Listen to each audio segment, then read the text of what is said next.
Hi, this is Ken Boyd, and I'd like to encourage you to attend our session on financial analysis and metrics for staffing firms. I'm doing the presentation on Friday, February 15th from 3 p.m. Eastern to 4 p.m. Eastern, and I think you'll get a lot of value out of this presentation. We're doing it in 4 or 5 parts. The first is some basic information about the accounting cycle, how your source documents like receipts, invoices that you send go through a cycle and end up in your financial statements. The second thing we'll talk about is raising money to run your business through issuing stock or equity or issuing debt certificates, and how those two parties, both creditors and owners, get paid back over time in the form of dividend payments, debt repayments, etc. We'll talk about raising capital and also earning a profit on the capital that you raise.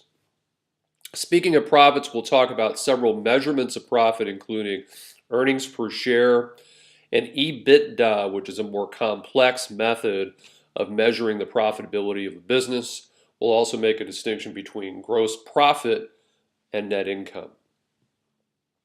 For many businesses, cash management, managing cash inflows and outflows, is more important than profit, and I'll spend time talking about cash management, particularly important for a staffing firm. I'll go through an example of a staffing firm that gets a new client, needs capital to finance the labor costs to put employees into that new client, and how that process of getting cash and getting people in the door at the client before you get paid by the client, how that process can be managed, a very common scenario for many people in the staffing industry.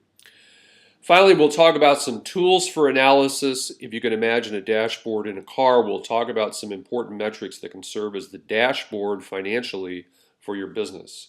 So I hope you'll attend on Friday, February 15th at 3 p.m. Again, I'm Ken Boyd, and the program is Financial Analysis and Metrics for Staffing Firms. Hope to see you then.